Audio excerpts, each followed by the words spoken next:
All right, Monday, November 10th, 2025. We're just finishing up shoulders and arms today. That's going to be number 3 in the rotation. So we're just finishing up the last few sets here. So today's not going to be a workout vlog. It's just going to be some opinions and beliefs that I have that maybe you might find useful. And I'm just going to say it how it is. This whole idea that you must constantly eat in order to create protein synthesis in order to grow muscles, I totally believe is horseshit. That's my opinion, and I'll give you my reasons for believing this way. I intermittent fast.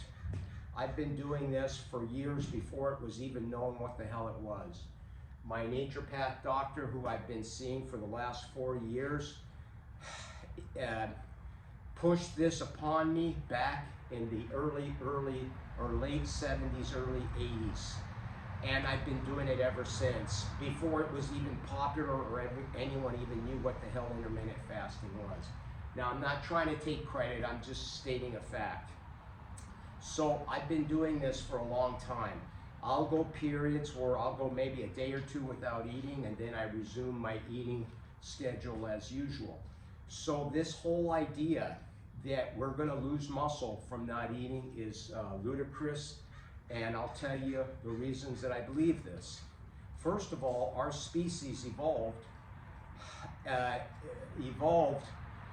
in feast or famine mode. Back millions of years ago, we didn't have food markets on every corner, and food wasn't available to us at all times. So we would either go periods, long periods without food, or maybe short periods without food, and our bodies adapted to this type of infrequent eating. We had to, because there was no grocery stores, there was no 7-Elevens, there was none of that. So our bodies, when going through prolonged periods of not eating, do you think it would be logical for our species to start eating our muscles when our muscles are the most important thing for the human to go and hunt? Absolutely not. It will start to burn muscle, of course, but that's after so much a prolonged period that's gone beyond, when there is no more fuel. Your body is like a car. You store fuel. You fill your gas tank in your car up, and it can go so many miles on a full tank. We are the same way. When we feasted, we put on body fat, and that body fat was fuel for us to continue and for periods when we did not have food. So I give you an example.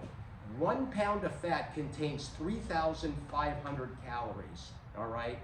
Think about that for a second.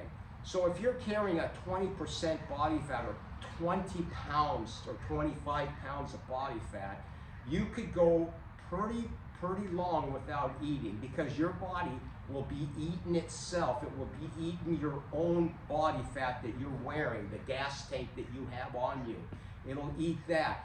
When that is gone, then you will start to go into catabolic mode and start eating muscle. But it's set up, hopefully, that we would, back millions of years ago, that we would eventually find some kind of food before that happened. And when we did not, we died. So, and then the species that lived, their genes became stronger, more adaptive towards maybe even longer periods of going without food. It's the gene pool became stronger and stronger as the weak died and the strong lived. So that's my belief.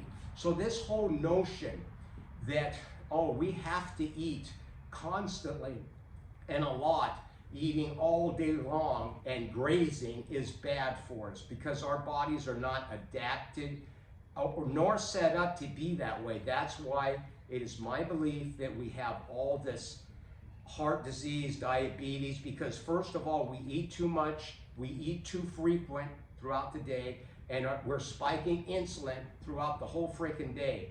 See what I'm saying? So it's causing us to be sick. You can even see it in dogs. If you see dogs, when people get animals, they will start feeding the animals the way that the humans eat, and the dogs are no longer lean, but they're fat. They have to take them to the vets, and they also get the diseases that we get. So this whole notion that we have to eat in order to build muscle, I think is just BS, all right? I have not lost muscle, all right? I get stronger, I can lift, and there's no ill effect if I skip a meal or I go a day or a day. I've gone maybe as long as 3 days without any food. I don't do that very often. I do that maybe once or twice a year. But on a daily basis, I'll go 10, 15, 17, 20 hours without eating, all right? I'll have maybe 2 meals in an eating window, in a 24-hour eating window, and I just do fine. It helps me, keeps me focused, concentrated, and it just makes me feel a hell of a lot better. You know, that's my 2 cents worth.